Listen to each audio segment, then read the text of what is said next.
राधे राधे दोस्तों। सबसे पहले आप सभी का स्वागत है मेरे चैनल काव्या कजरी पर। या देवी सर्वभूतेषु मां सिद्धिदात्री रूपेण संस्थिता। नमस्तस्यै नमस्तस्यै नमस्तस्यै नमो नमः। जय माता दी। नवरात्रि के आखिरी दिन यानी कि नवमी को मां सिद्धिदात्री की पूजा की जाती है। ये मां दुर्गा का नवा रूप है। इस बार नवमी 23 अक्टूबर को है। इस दिन भी कई भक्त अपने घर में कन्याओं को भोजन कराते हैं। भगवान शिव ने मां सिद्धिदात्री की कृपा से ही 8 सिद्धियों को प्राप्त किया था। इन सिद्धियों में अड़िमा, महिमा, गरिमा, लाघिमा, प्राप्ति, प्राकम्य, इशित्व और वशित्व शामिल है। इन्हीं माता की वजह से भगवान शिव को अर्धनारीश्वर के नाम मिला, क्योंकि मां सिद्धिदात्री के कारण ही शिव जी का आधा शरीर देवी का बना। हिमाचल का नंदा पर्वत इनका प्रसिद्ध तीर्थ स्थल है। मान्यता है कि जिस प्रकार इस देवी की कृपा से भगवान शिव को 8 सिद्धियों की प्राप्ति हुई, ठीक उसी तरह इनकी उपासना करने से अष्ट सिद्धि और नवनिधि, बुद्धि और विवेक की प्राप्ति होती है। कमल पर विराजमान 4 भुजाओं वाली मां सिद्धिदात्री लाल साड़ी में विराजित है। इनके चारों हाथों में सुदर्शन चक्र, शंख, गदा और कमल रहता है। सिर पर ऊंचा सा मुकुट और चेहरे पे मंद मुस्कान ही मां सिद्धिदात्री की पहचान है। घी का दीपक जलाने के साथ साथ मां सिद्धिदात्री को कमल का फूल अर्पित करना शुभ माना जाता है। इसके अलावा जो फल या भोजन मां को अर्पित करे वो लाल वस्त्र में लपेट कर दे। निर्धनों को भोजन कराने के बाद खुद खाएं। नवरात्र के 9वें दिन मां दुर्गा के 9वें रूप सिद्धिदात्री की उपासना की जाती है। मां सिद्धिदात्री की आराधना से भक्तों के सभी शोक, भय और रोग का नाश होता है। मां सिद्धिदात्री जीवन में होने वाली अनहोनी से भी रक्षा करती हैं। वो मोक्षदायिनी भी हैं। ऐसी मान्यता है कि नवरात्रि में कन्या पूजन करने से मां दुर्गा प्रसन्न होती हैं। साथ ही अपने भक्तों को सुख समृद्धि का आशीर्वाद देती हैं। पौराणिक मान्यताओं के अनुसार भगवान शिव ने मां सिद्धिदात्री की तपस्या करके 8 सिद्धियां प्राप्त की थी। माता की विधि विधान से पूजा और मंत्रों के उच्चारण से अष्ट सिद्धि और बुद्धि की प्राप्ति की जा सकती है।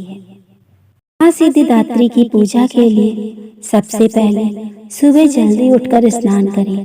इसके बाद साफ सुथरे वस्त्र धारण करें। मां के लिए पूजा स्थल तैयार करें। इसके बाद चौकी पर मां सिद्धिदात्री की प्रतिमा स्थापित करें। मां सिद्धिदात्री का ध्यान करते हुए प्रसाद का भोग लगाएं। माता रानी को फल, फूल आदि अर्पित करें और जोत जलाकर मां सिद्धिदात्री की आरती करें। अंत में पूजा समाप्त करते हुए मां सिद्धिदात्री का आशीर्वाद लें।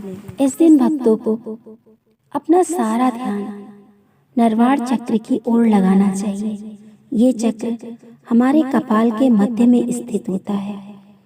ऐसा करने से भक्तों को माता सिद्धिदात्री की कृपा से उनके निर्वाण चक्र में उपस्थित शक्ति स्वतः ही प्राप्त हो जाती है। मान्यता है कि मां सिद्धिदात्री को मौसमी फल, चना, पूड़ी, खीर, नारियल, हलवा अति प्रिय है। मां सिद्धिदात्री को नवमी पर इन चीजों का भोग लगाने से वह प्रसन्न होती हैं। मां सिद्धिदात्री 4 भुजाओं वाली है। इनका वाहन सिंह है। ये कमल पुष्प पर भी आसीन होती हैं। इनकी दाहिनी तरफ से नीचे वाले हाथ में कमल पुष्प है। प्रत्येक मनुष्य का यह कर्तव्य है कि वो मां सिद्धिदात्री की कृपा प्राप्त करने का निरंतर प्रयत्न करें, उनकी आराधना की ओर अग्रसर हो। इनकी कृपा से अनंत दुख रूप संसार से निर्लिप्त रहकर सारे सुखों को भोग करता हुआ मोक्ष को प्राप्त कर सकता है। मान्यता है कि पूजा के दौरान अगर ये आरती मंत्र नहीं पढ़ी जाती है तो माँ सिद्धिदात्री की पूजा अधूरी मानी जाती है। 9 दुर्गाओं में माँ सिद्धिदात्री अंतिम है। अन्य 8 दुर्गाओं की पूजा उपासना शास्त्रीय विधि विधान के अनुसार करते हुए भक्त दुर्गा पूजा के 9वें दिन इनकी उपासना में प्रवृत्त होते हैं। इन सिद्धिदात्री माँ की उपासना पूर्ण कर लेने के बाद भक्तों और साधकों की लौकिक परलौकिक सभी प्रकार की कामनाओं की पूर्ति होती है। दुर्गा माँ के इस पवित्र पर्व पर प्रत्येक भक्त उनके 9 रूपों की कृपा पाने हेतु तन मन श्रद्धा भाव से उनकी पूजा अर्चना करता है। माँ के ये 9 रूप जगत के लिए अत्यंत कल्याणकारी हैं। अतः अंत में नवरात्रि के 9वें दिन माँ दुर्गा के सिद्धिदात्री रूप की पूजा की जाती है। माँ के हर रूप की अपनी अनोखी महिमा है। नाम से ही ज्ञात होता है कि माँ का ये रूप उसके उपासक को हर प्रकार की सिद्धि प्राप्त करता है, सिद्धि प्रदान करता है। इस ब्रह्मांड में ऐसा कुछ भी नहीं रहा जिसे वो प्राप्त ना कर सके। माँ के इस रूप की पूजा के साथ ही 9 दिन के नवरात्र के अनुष्ठान की समाप्ति हो जाती है। सिद्धिदात्री माँ की साधना से जातक की हर मनोकामना पूरी होती है। माँ सिद्धिदात्री के जन्म की पौराणिक कथा कुछ इस प्रकार है।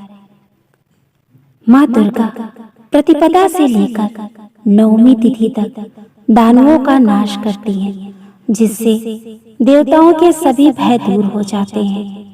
अतः 9वें दिन माँ का यह स्वरूप दानवों के अंत के बाद अपने भक्तों के मनोरथ सिद्ध करने के लिए माँ को आदि शक्ति कहा गया है। पौराणिक मान्यताओं के अनुसार आरंभ में ही माँ का कोई स्वरूप नहीं था। हालांकि प्रत्येक शक्ति को धारण करने वाली माँ आदि शक्ति ही है।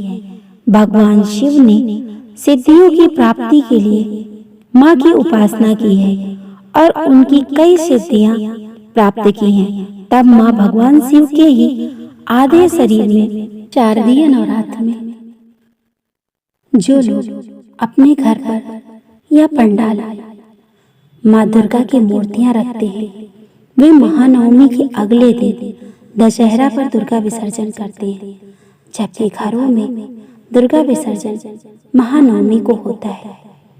माँ दुर्गा को खुशी खुशी विदा करते हैं ताकि वो फिर अगले साल पधारे और जीवन में खुशहाली लाए। इस वर्ष दशहरा 24 अक्टूबर मंगलवार के दिन पड़ रहा है।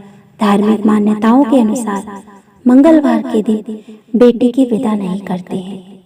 ऐसे में माँ दुर्गा की विदाई मंगलवार को कैसे कर सकते हैं? आइए जानते हैं इस वर्ष दुर्गा विसर्जन कब है, दुर्गा विसर्जन का समय क्या है। दुर्गा की प्रतिमा का विसर्जन दशहरा के दिन किया जाता है। पंचांग के अनुसार अश्विन माह के शुक्ल पक्ष की 10वीं तिथि की शुरुआत 23 अक्टूबर को 5:44 में हो रही है। अगले दिन 24 अक्टूबर को इसका समापन दोपहर 3:14 पर हो गया। उदया तिथि 24 अक्टूबर को प्राप्त हो रही है, इसीलिए दशहरा का त्योहार 24 अक्टूबर को मनाया जाएगा। इसी दिन माता की प्रतिमा का विसर्जन भी होगा। विसर्जन किस प्रकार से होगा, आइए जानते हैं। माँ दुर्गा की प्रतिमा का विसर्जन करने से पहले उनकी विधि पूर्वक पूजा करनी चाहिए। घट स्थापना में बोए ज्वारे दुर्गा विसर्जन के दिन परिवार में बांटे और थोड़े ज्वारे अपनी तिजोरी में रखें। इससे धन की कमी नहीं होगी। बाकी बचे हुए ज्वारे को नदी में प्रवाहित कर दें। इन्हें फेंके नहीं तो देवी माँ नाराज हो जाती है। 9 दिनों तक माँ दुर्गा को चढ़ाई गई सभी सामग्रियों को इधर उधर फेंके नहीं, बल्कि इसे भी माँ दुर्गा के साथ विसर्जित कर दे। ध्यान रहे इन पर पैर ना लगे।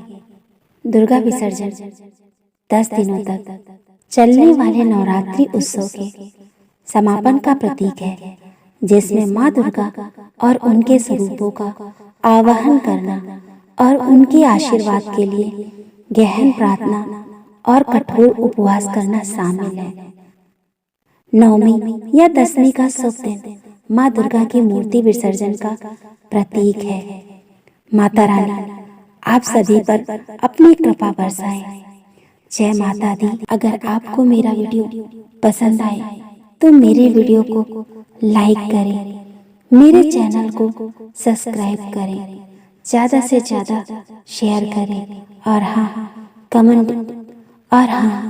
कमेंट में जय माता दी अवश्य लिखें। जय माता दी दोस्तों।